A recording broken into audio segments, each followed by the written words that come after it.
Eu creio que o assunto que vamos falar hoje é um daqueles assuntos que todos nós sabemos e poucos praticam como deveria. Na verdade, eu acho que praticamente tudo o que a gente sabe, eu acho que todos nós aqui temos muitas informações sobre a palavra de Deus, né? Todos nós.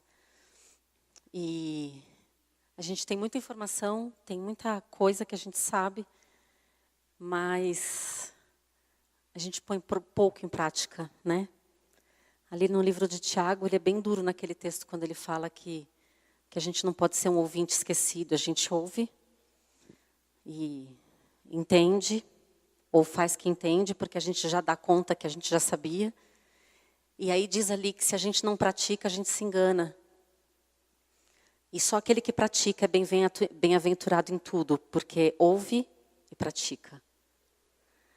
E eu acho que nós todos aqui somos bem sabidos assim de informação, não nos falta.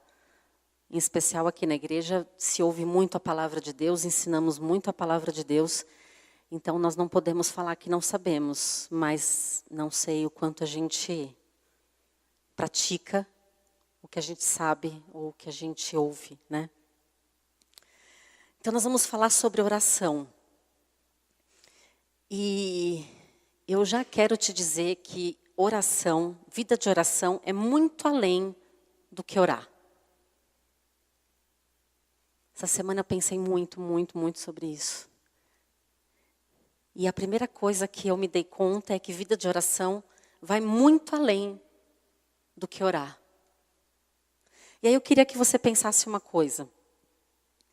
Quando você está conhecendo uma pessoa, seja um amigo, namorado, o teu relacionamento com os teus filhos, o teu relacionamento com a tua mulher, com o teu marido, você acha que, por exemplo, 1 minuto por dia é suficiente? 1 minuto de manhã, e 1 minuto à noite é suficiente para desenvolver um bom relacionamento com essa pessoa? Pensa aí. Com teu filho, com teu marido. 1 minuto de dia, no começo do dia, e 1 minuto antes de dormir. Como que vai ser esse relacionamento? Vocês já ouviram as pessoas dizerem assim, o que importa é a qualidade, não a quantidade? Já ouviram?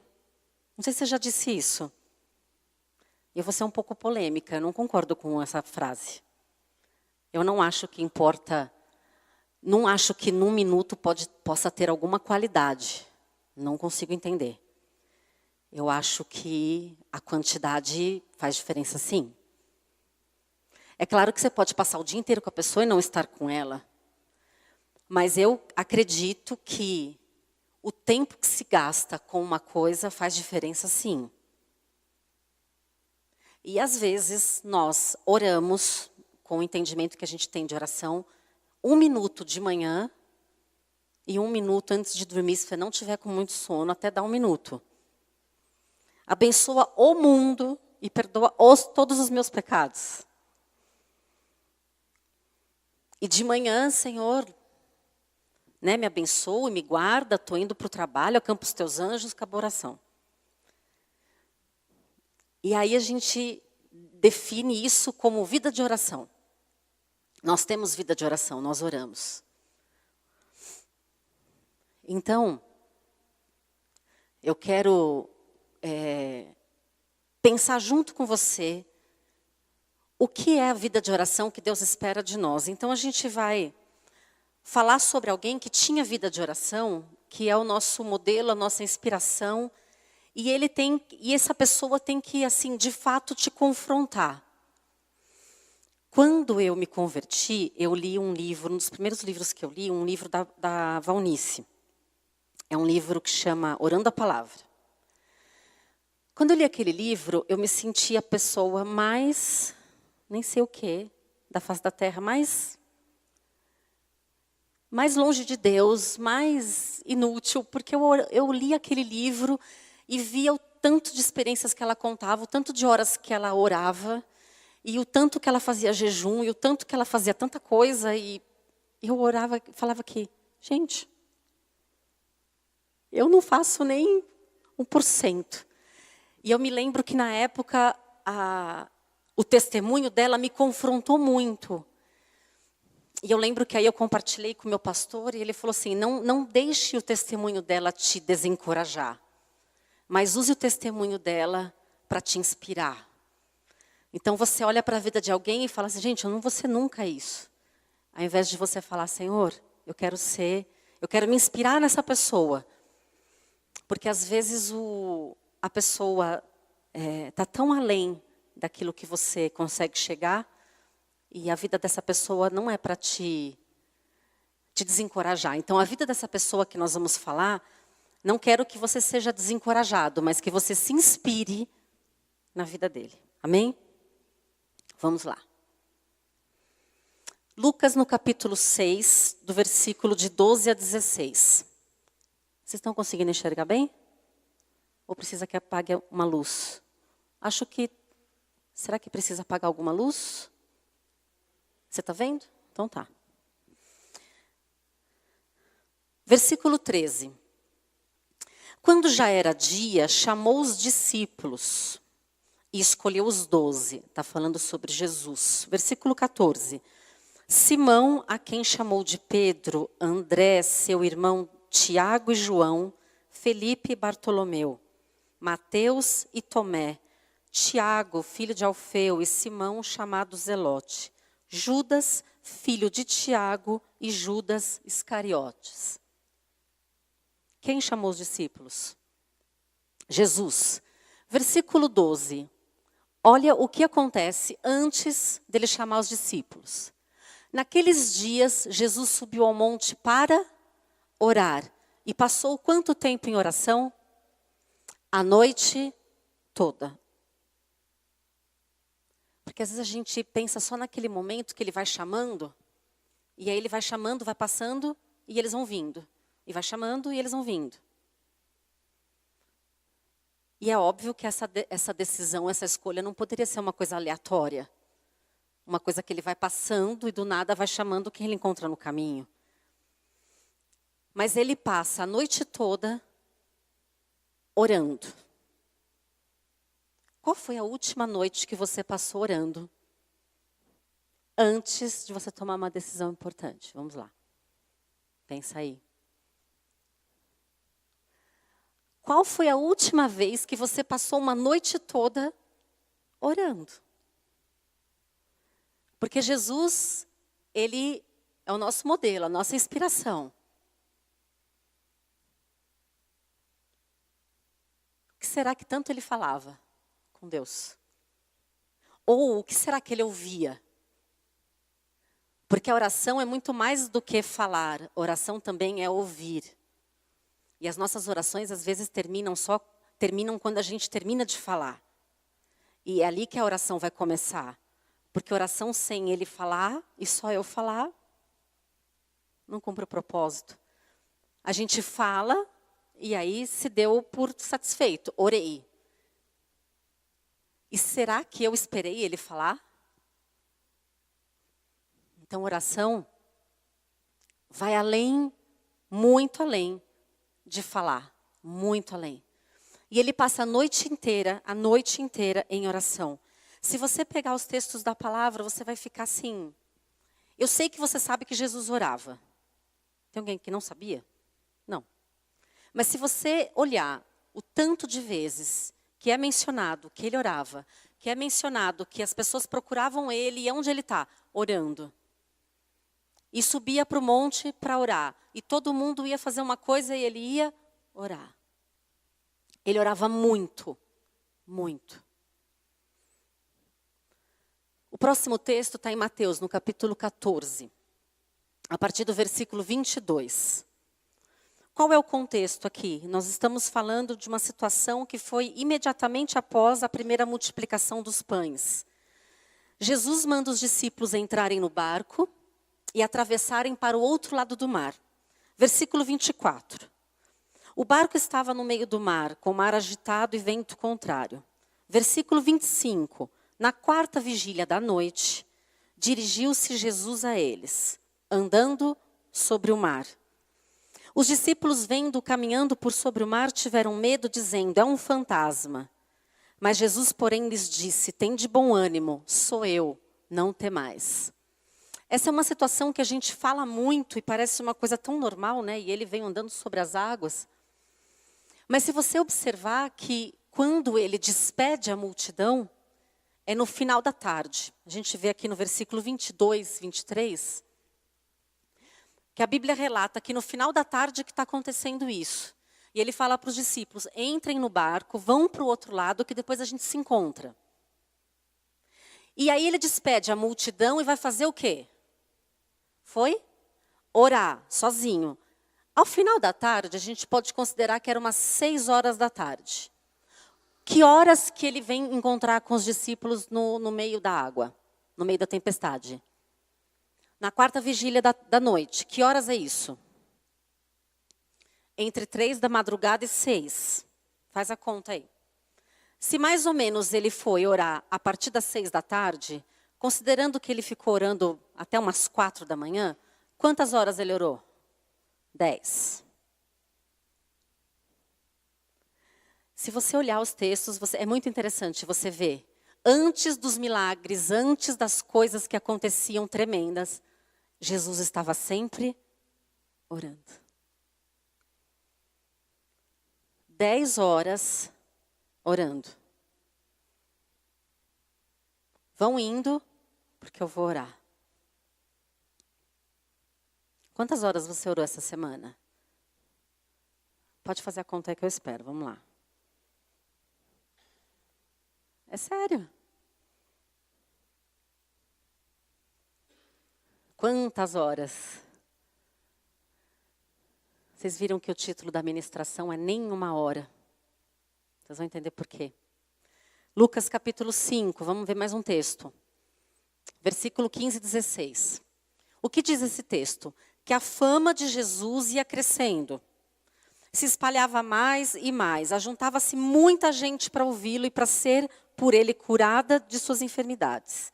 Versículo 16.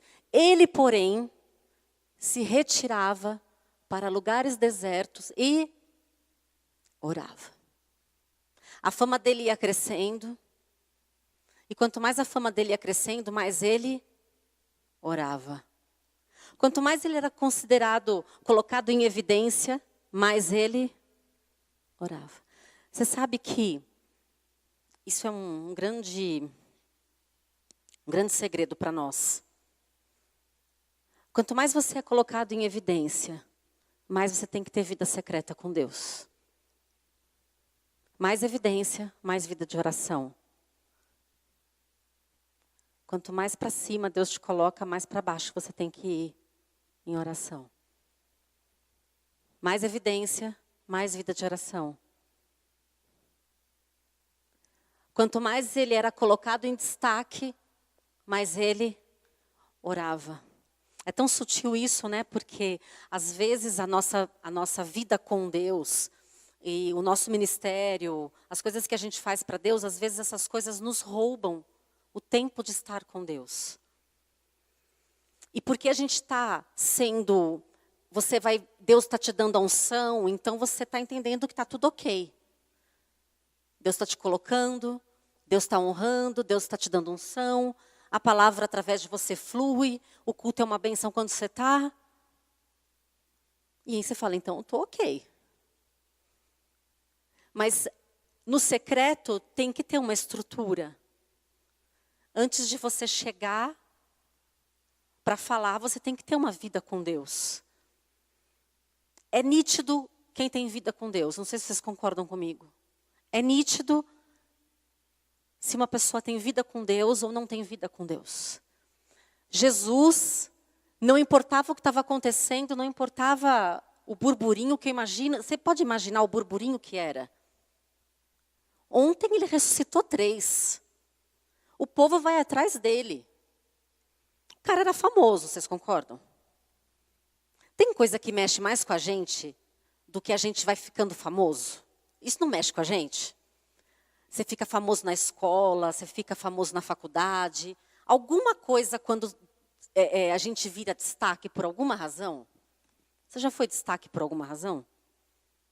destaque no trabalho, destaque na igreja, enfim. Esse negócio de destaque mexe com a gente. Comigo mexe. Não sei se já mexeu com você, mas mexe. E se você não tiver a tua vida de secreto com Deus, que a gente vai entender o que é essa vida de oração, além de orar, você não vai ficar em evidência por muito tempo. Porque o teu secreto vai te denunciar. Olha essa declaração, que incrível, que tremenda, em João 5,19. Jesus diz que ele não podia fazer nada por si mesmo. Mas tudo o que ele fazia é porque ele via o Pai fazer. Tudo o que ele falava, ele ouvia o Pai. Então, dá para entender que vida de oração é ver o Pai fazendo para que eu faça. Ver o Pai falando para que eu possa falar. Buscar do Pai a direção. É mais do que chegar diante de Deus e falar um monte de coisa e contar um monte de coisa. Mas é ver o modelo e reproduzir o modelo. E esse momento de estar com o Senhor, a gente cantou aqui, aquele terceiro louvor muito lindo. E eu fiquei pensando isso na hora. Essa coisa de o prazer de estar na presença do Senhor. A nossa vida de oração não pode ser um peso. Não pode ser, eu tenho que orar. A nossa vida de oração, ela deveria ser um momento de grande prazer. Voltando lá ao início, que eu perguntei se um minuto é suficiente para estar com a pessoa, para você desenvolver um relacionamento. Tem coisa melhor do que estar com quem você quer estar? Tem? Quando você ama a pessoa, você quer estar com aquela pessoa. Você quer ouvir aquela pessoa, você quer falar com aquela pessoa, você quer fazer tudo com aquela pessoa. Então, nossa vida de oração fala de um relacionamento de amor, que nem sempre a gente tem. Às vezes, a nossa vida de oração começa por uma religiosidade, porque eu acho que é uma das primeiras coisas que a gente aprende que a gente tem que orar quando a gente se converte. Você tem que orar. Você tem que orar. E eu imagino que Jesus não devia ser nada difícil para ele passar 10 horas com o Pai. Acho que eles deviam ter muitos assuntos. E se a gente considerar o amor entre eles e a cumplicidade entre eles, porque fazer o que o outro fala, fala de cumplicidade, de acordo, fala de comunhão, né? E aí a gente se pergunta, a nossa vida de oração está sendo assim? Está sendo fruto de uma relação de amor? Você ora porque tem que orar ou você ora porque você quer orar? Será que a gente tem essa consciência do quanto nós precisamos deste tempo com Deus? Essa declaração de João 10:30 é muito intrigante. Eu e o Pai somos um. Não sei se você já pensou nisso, isso me intriga muito. Aí você diz assim, é claro que eles eram um. Não, não é claro. Ele está distinguindo ele e o Pai. Duas pessoas, não está dizendo? Ou você concorda comigo? Ele e o Pai são uma única pessoa. Eu fico imaginando assim, então, Jesus sendo uma extensão de Deus. Aí você não sabe onde está Jesus, não sabe onde está Deus. Você não sabe onde Deus começa, onde Jesus termina, onde começa Jesus e Deus termina. É uma coisa só. É como se dissesse assim, tanto faz quem está falando. Porque Jesus fala da parte do Pai. Tanto faz quem está fazendo. Porque Ele faz aquilo que o Pai está fazendo. Tanto faz quem canta. se o que canta, canta o que o Pai canta. Concordam comigo? Tanto faz quem está pregando, se quem prega, prega o que o Pai fala.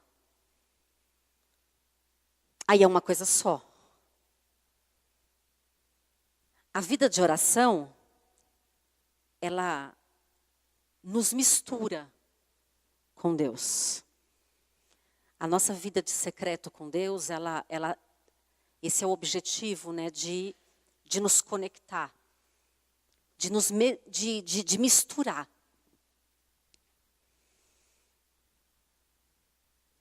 Daquilo que você ora, é aquilo que o Espírito de Deus fala para você orar. Eu e o Pai somos um. E vocês acho que estão lembrados, no capítulo 17 de João, Jesus fez uma oração muito linda, orando para que assim como Ele era um com o Pai, nós pudéssemos ser um com o Pai. E Ele diz que nisto as pessoas iriam perceber o reino. Quando as pessoas olham para mim e elas veem Jesus, elas veem uma coisa conectada. Elas não veem uma coisa separada. Quando você abre a boca, Jesus fala através da tua vida. Vida de oração, coloquei ali, fala de intimidade. E outro dia eu estava conversando com uma pessoa sobre relacionamento, né? E a gente estava falando que relacionamento custa caro, em todos os sentidos. Custa caro você estar com a pessoa. Custa o teu tempo, custa teu dinheiro para o café, custa o dinheiro para tomar sopa, custa o dinheiro para comer. Custa o teu tempo. Relacionamento custa. Mas é um valor que vale a pena. Então, ter uma vida com Deus custa. Às vezes custa uma noite, 2 noites, 3 noites, uma semana. Custa uma festa que você às vezes não vai. Custa o final de semana, às vezes, que ao invés de você fazer uma coisa, você está estudando para pregar. Custa muitas coisas. Estar com teu filho custa.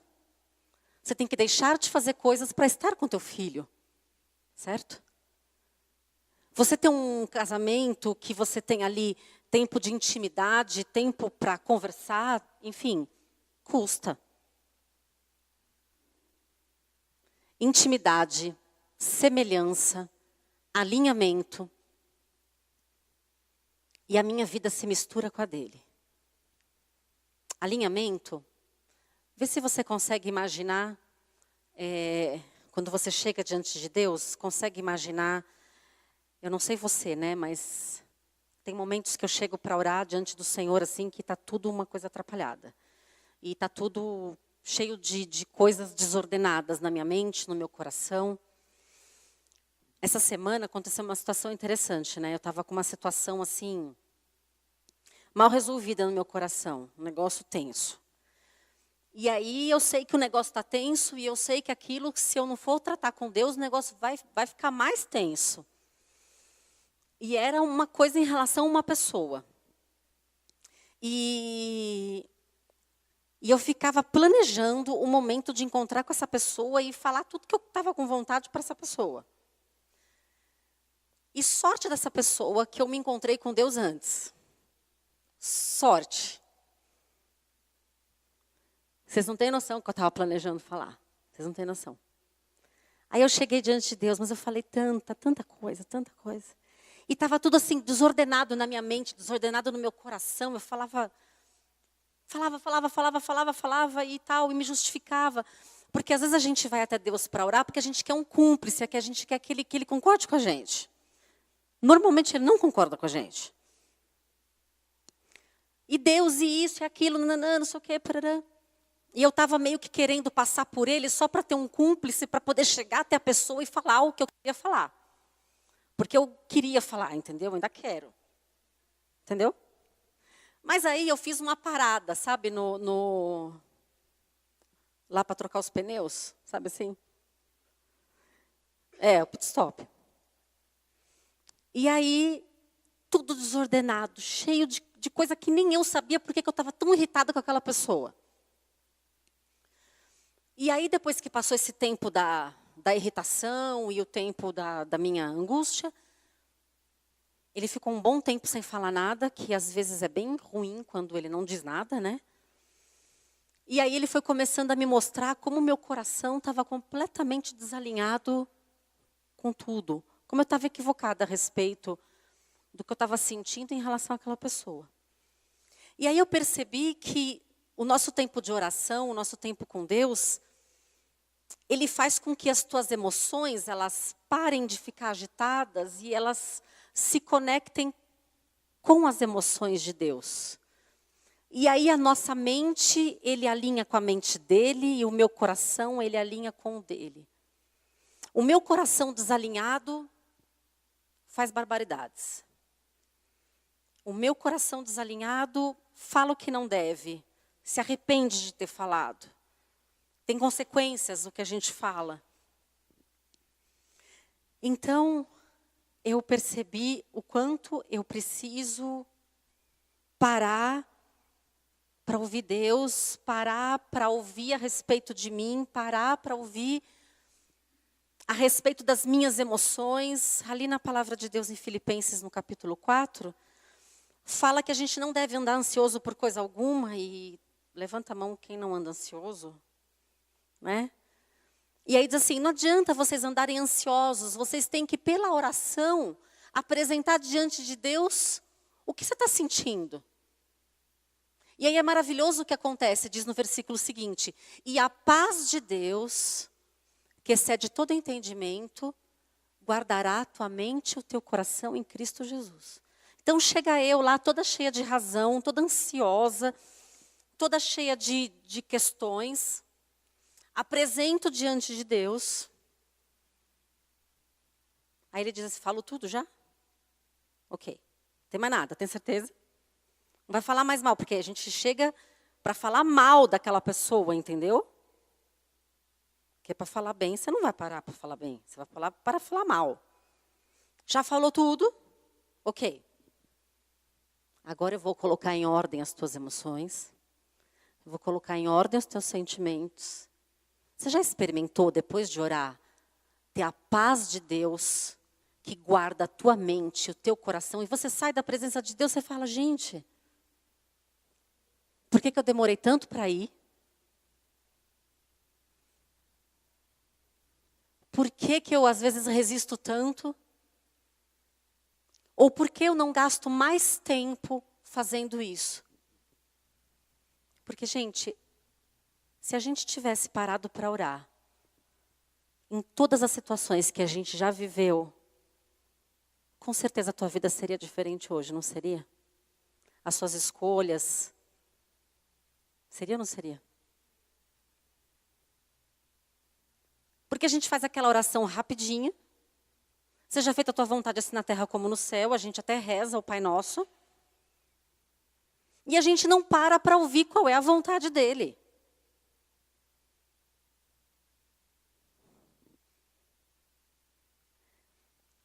Então essa vida de secreto, ela vai me assemelhando com Jesus. Jesus mataria aquela pessoa que eu queria matar? Não. Então, como eu sempre quero matar a pessoa, na presença dele, ele tem que me ajudar, me ensinar a não matar as pessoas. Porque ele diz para não matar as pessoas, ele diz para amar as pessoas. E ele diz para amar as pessoas não só as que te fazem bem, ele diz para amar as pessoas as que te fazem mal. E ele diz para você dar outra face. E isso só é compreendido na presença dele.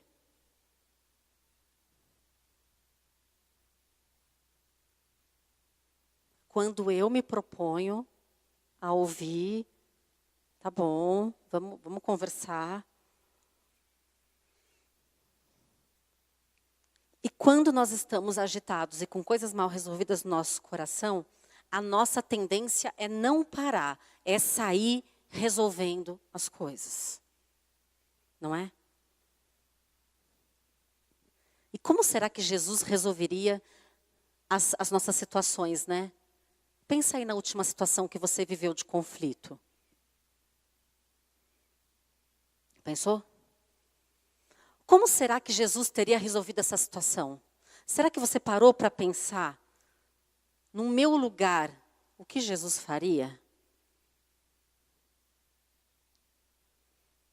E eu só consigo fazer o que ele faria se eu gastar muito tempo com ele. A ponto de ninguém mais me reconhecer e falar, gente, essa pessoa tá estranha.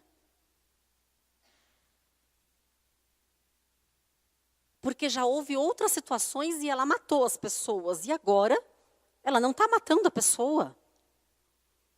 Ah, ela deve ter estado com Jesus. Aí aquela situação que eu estava contando para vocês, que eu dei a parada. Aí a pessoa, depois de um tempo, apareceu na minha frente. E aí, Jesus, é assim, só Senhor, né? Aí você respira, você pensa, você ora em línguas. Jesus, tem misericórdia. Aí a pessoa vem, como se nada tivesse acontecido. Aí vem assim no teu coração. Fala o que você tem que falar. Vai, é a hora agora. E aí você tem a opção de falar, ou tem a opção de falar, Senhor, eu não vou fazer, não vou me justificar, eu não vou tentar, não vou fazer nada. Só que me ajuda, porque é tenso. E eu consegui não falar, gente. Eu consegui, vocês não têm noção, foi uma vitória. Eu não sei se eu vou conseguir não falar amanhã, porque é um dia de cada vez. Né? Até hoje, até agora, eu consegui. Esse assunto não está totalmente resolvido no meu coração.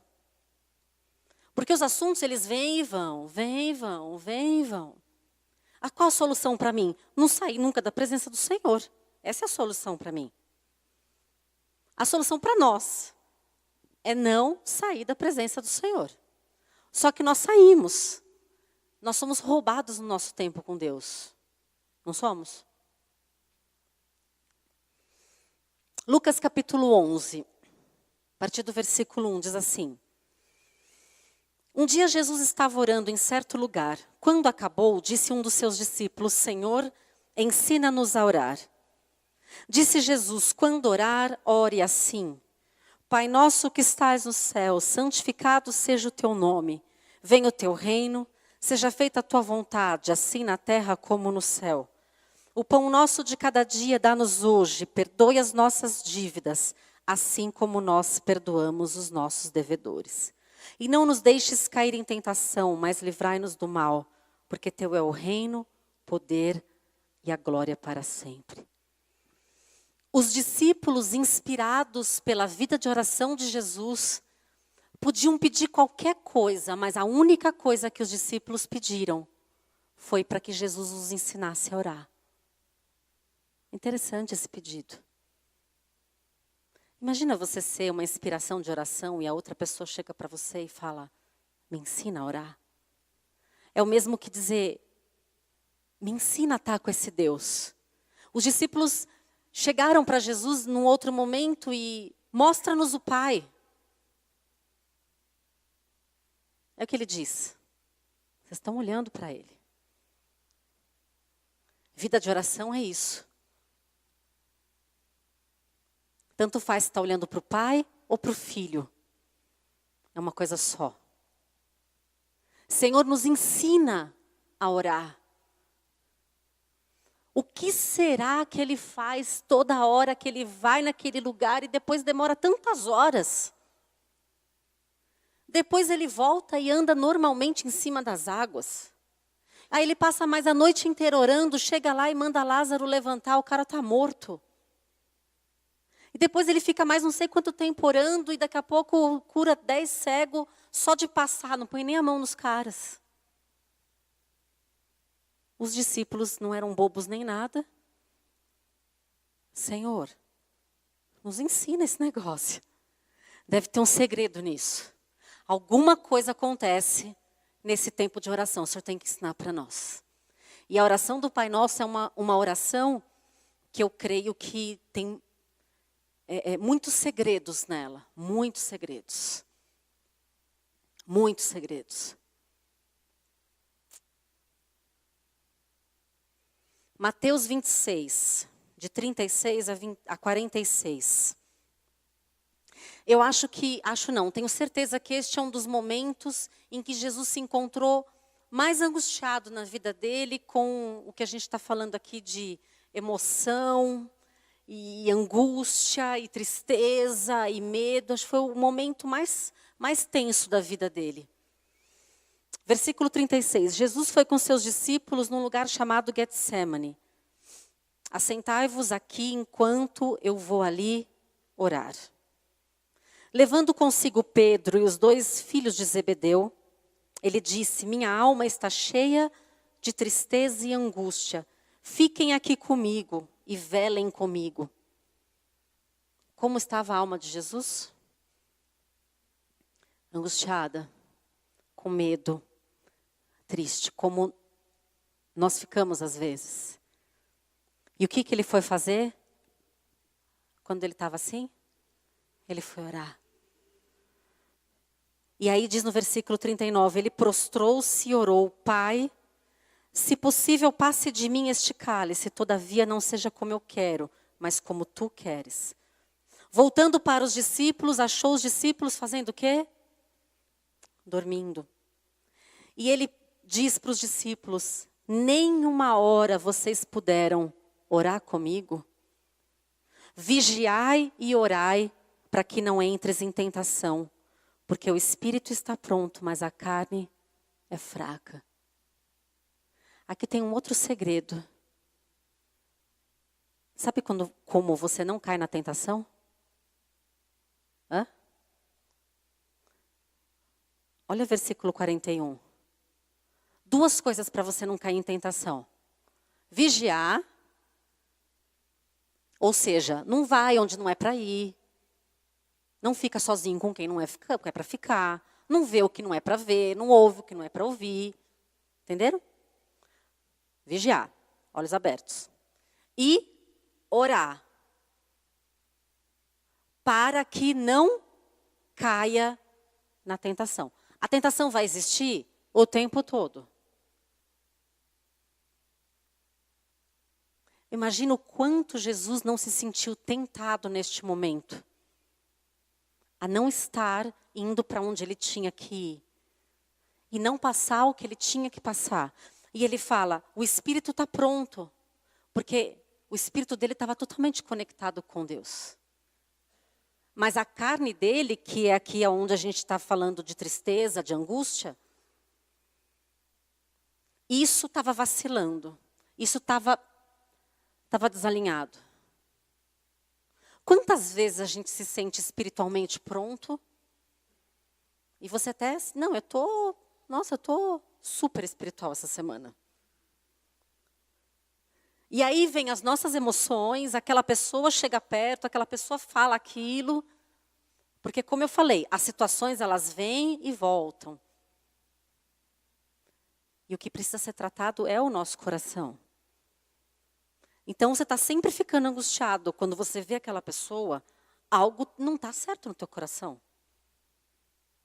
E para você não cair na tentação de matar a pessoa, ou de cair na tentação de ofender a pessoa, não cair na tentação de desonrar a pessoa, você precisa vigiar, ficar atento às ciladas que o inimigo prepara.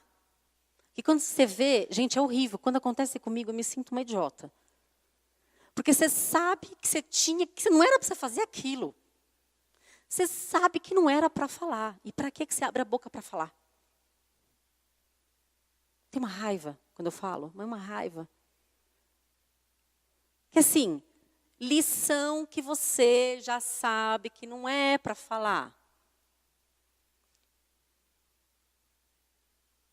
Mas a gente vai lá e fala. Porque o negócio é que a gente quer falar. Mulher principalmente. Como a gente quer falar, né? É um horror. Aí, esse momento é um momento mais importante ali na vida de Jesus. E eu não sei se os discípulos não conseguiram orar por conta da opressão que devia existir no momento, porque pode imaginar o que está acontecendo com o anjo, com o demônio, o que está acontecendo no mundo espiritual, que antecedia a crucificação de Jesus, porque o negócio ali devia ser bem tenso. O tempo todo tem uma batalha espiritual, né? Na nossa vida, na nossa mente. Porque o diabo vai preparar de tudo para te afastar da presença de Deus. Vai preparar situações para você estar convicto que você tem que fazer aquilo. E se você estivesse na presença de Deus, você não teria feito. Então eu não sei se eles estavam oprimidos, se eles estavam cansados, ou se eles simplesmente não viam importância em estar ajudando Jesus em oração, porque eu entendo que aquele momento ali era assim, gente, ora comigo, porque há momentos na nossa vida que se a gente não tiver alguém orando com a gente cai muito fácil. Por isso que é muito importante a gente pedir oração, pedir ajuda. Porque há momentos na nossa vida que você passa por uma situação que se não tiver alguém orando com você, você não consegue passar. Então preste atenção na próxima tentação que chegar, porque ela vai chegar. Às vezes a tentação chega, o culto nem acabou. Já está vindo o pensamento. E preste atenção se você tem vigiado como tem que vigiar. E se você tem permanecido nesse secreto com Deus, o quanto você precisa estar para que você não caia na tentação. Eu entendo que se você tem caído na tentação, vez após outra vez e toda hora, tá falho o teu vigiar e a tua vida de oração, com certeza. Tem alguma coisa que não está legal e não está sendo suficiente o tempo que você está gastando com o Senhor. E aí diz no versículo 42, indo segunda vez orar, meu pai, se este cálice não pode passar de mim sem que eu beba, faça-se a tua vontade. E voltando-se novamente para os discípulos, achou outra vez eles, o quê? Dormindo. Ele já tinha ido lá acordar. E eles dormiram de novo. Deixando-os outra vez, foi orar pela terceira vez, dizendo a mesma coisa. Então voltou para os discípulos e lhes disse, ainda vocês estão dormindo? Vejam, é chegada a hora em que o Filho do Homem será entregue nas mãos dos pecadores. Vamos nos levantar e partir daqui. Uma outra coisa que acontece muito, muito especial quando a gente está ali com Deus, é a gente discernir o tempo das coisas. É saber quando é chegado o tempo de fazer aquilo ou não. Aqui ele discerniu o tempo e ele disse, agora está na hora. Acorda, agora eu tenho que ir. Na presença de Deus, nós somos preparados para esse momento aqui. Vamos, levanta e vai, porque está na hora. Vai, levanta, que está na hora de acertar aquela situação. Levanta e vai, que agora é a hora da cura. Agora é a hora de você falar com aquela pessoa que você passou 3 anos querendo matar. Agora. Porque na presença do Senhor a gente entende o tempo das coisas.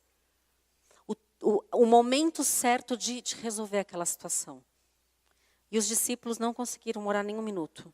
Nem um minuto.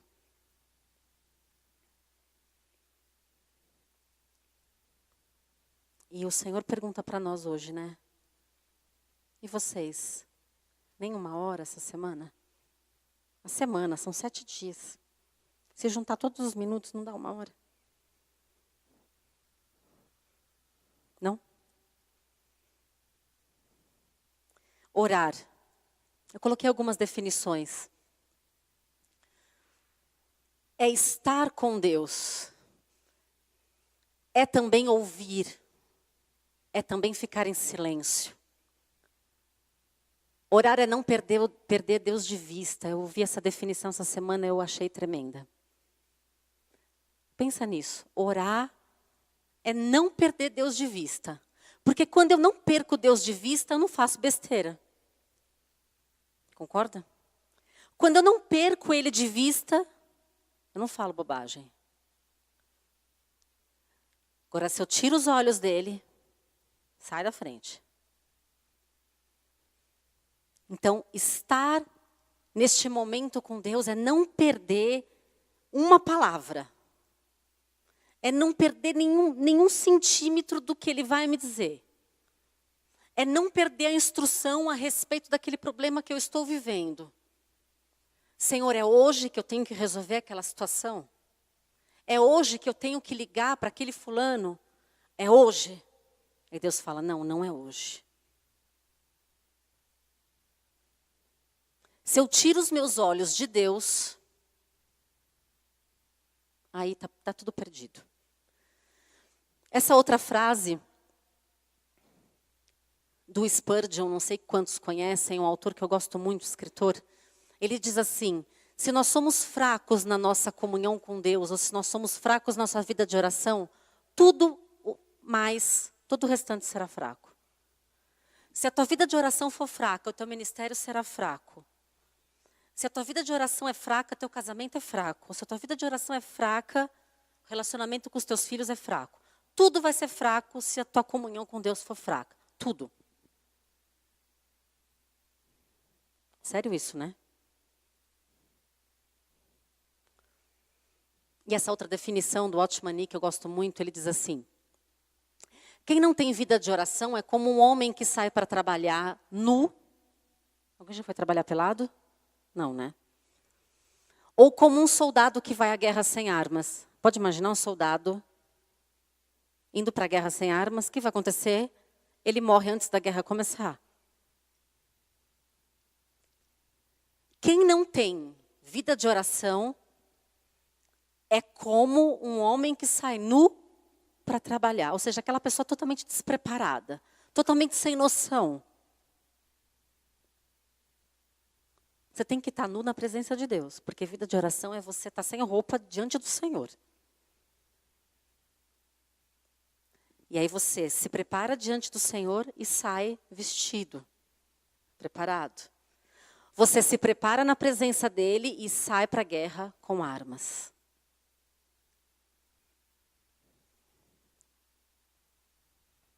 Amém? Como está a tua vida de oração? Como está o teu tempo de silêncio diante do Senhor? Como está o teu tempo de ouvir Deus?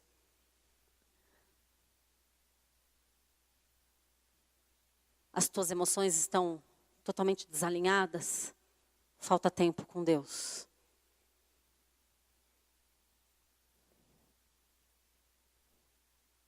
Se a gente quer um relacionamento, até mesmo um relacionamento de amor, ele não se faz do dia para a noite. Nada se constrói do dia para a noite. Eu tenho que me dispor a estar com aquela pessoa. Eu tenho que me propor. Eu tenho que querer isso. Eu tenho que desejar isso. E talvez a gente, para fazer essa escolha, a gente tenha que eliminar coisas na nossa vida que nos roubem o tempo de estar com o Senhor. E às vezes a gente se engana. Para terminar, porque você está indo tão bem na tua vida, está indo tão bem no teu ministério, e a unção vem quando você abre a boca.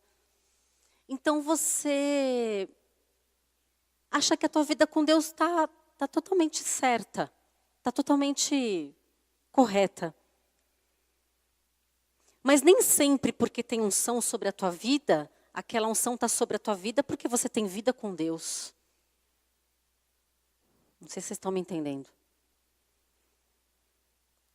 Então eu não posso me esconder ou me apoiar na unção, ou me apoiar porque eu sei falar bem, porque eu tenho que me apoiar é no meu secreto com Deus. Porque eu tenho que me preocupar Eu sempre converso isso com a Esther, sempre, né?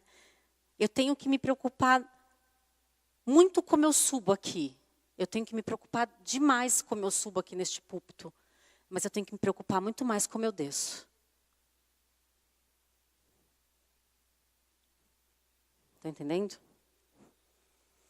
Eu tenho que me preocupar muito mais como está o meu coração quando eu descer daqui. Quando eu ouvir, ai que bênção, olha, nananã. Eu tenho que me preocupar muito com o meu coração. Quando eu desço daqui. Eu tenho que me preocupar muito com o meu coração, o que eu vou pensando daqui da igreja até a minha casa. Tenho que me preocupar muito o que eu vou falar quando eu chegar em casa. Como eu vou agir amanhã, quando aquela situação chegar de novo. E eu preciso de tempo com Deus, para que Ele se misture comigo de tal maneira que as pessoas vejam Jesus em mim e não mais a Jane. Que não seja mais diferente o meu comportamento do dele, mas que eu possa ser um com o Senhor. Isso significa uma vida de oração completamente revolucionada, totalmente diferente. Eu tenho certeza aqui que todos nós, aqui, se a gente for ser sincero, nós precisamos de um avivamento na nossa vida de oração. Nós precisamos. A gente precisa disso. Como é que a gente vai ver morto ressuscitando? Como é que a gente vai ver coisa acontecendo? Como é que vai acontecer avivamento sem vida com Deus? Como é que você quer chegar aqui na igreja, pôr a mão nas pessoas, as pessoas caírem, as pessoas serem libertas, se você não passou horas com Deus? Não tem jeito. Você pode até cantar, 1 hora cantando para Jesus vir, ele não vem. Porque Jesus primeiro tem que vir lá, no secreto. Aí quando você chega aqui, você não precisa nem falar para ele vir. Porque ele já veio, ele já está. Você não precisa fazer força. Amém? Vamos orar? Eu queria te desafiar durante a semana a ter tempo de silêncio com Deus. Tempo de silêncio com Deus. É difícil. Eu tenho me disciplinado. Fico nervosa. Porque tempo de silêncio não passa.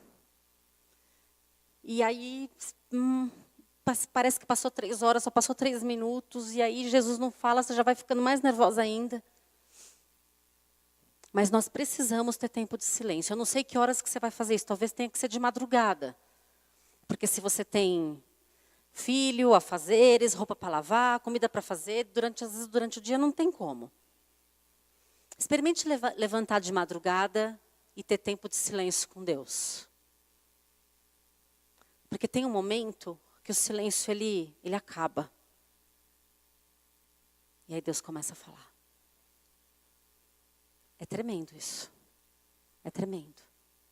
Separe um tempo essa semana de silêncio com Deus. Não pede nada, não justifica nada. E só fica na presença dele. E aí você vai ver o que pode ser de tão surpreendente na presença do Senhor. Amém? Fecha os teus olhos. Jesus.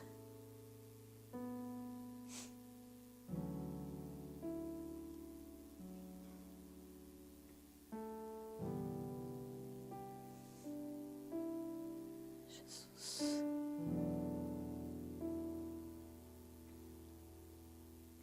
Jesus, Jesus.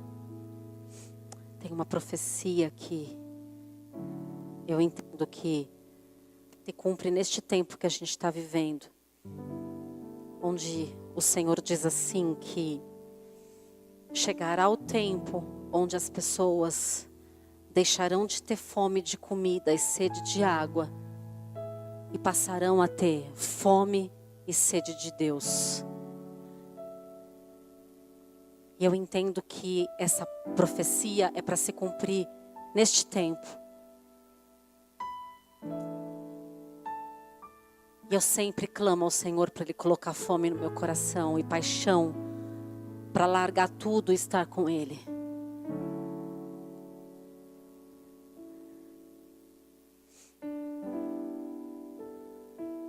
Então coloque diante do Senhor a tua vida de oração.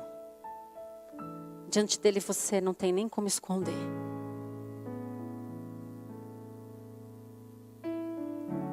E o único que pode te atrair é Ele mesmo.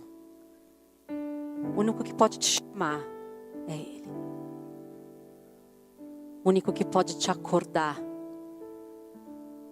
Porque às vezes você está dormindo como aqueles discípulos e não consegue acordar. Então peça ajuda ao Espírito Santo. Peça para que o Espírito Santo te acorde, te chame.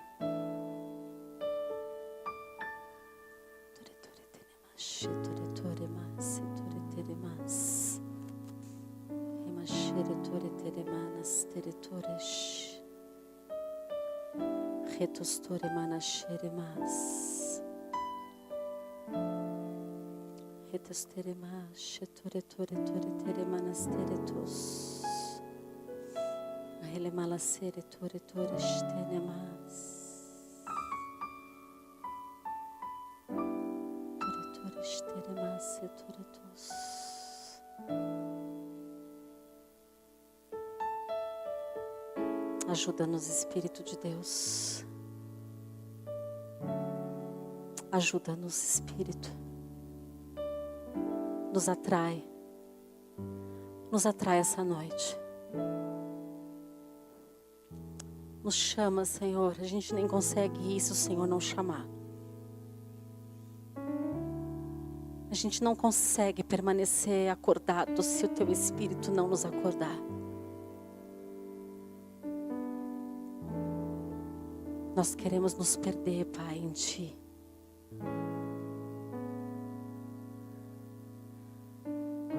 Nós queremos estar misturados com a Tua natureza santa.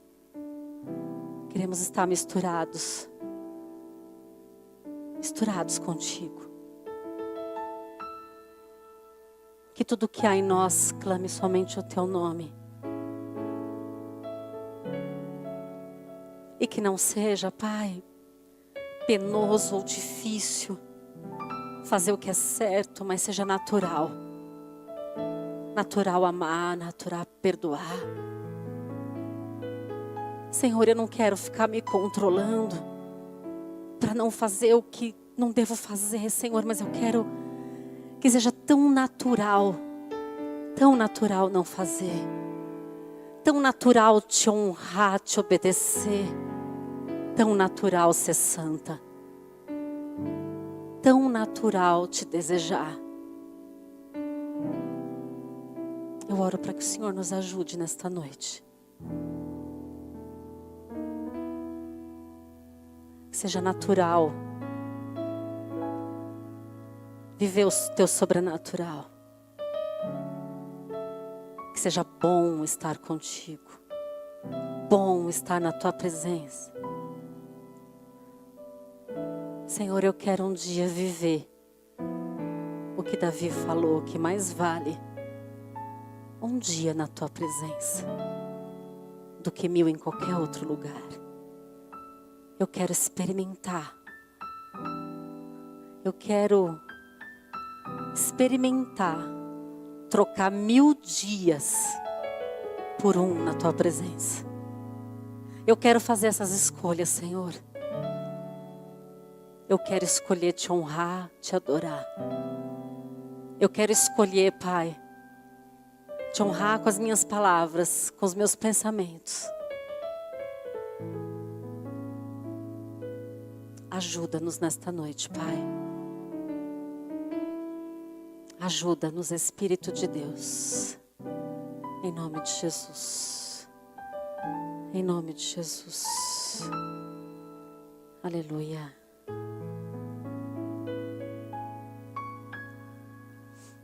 Eu me lembro de uma coisa que uma vez o pastor Robério compartilhou comigo.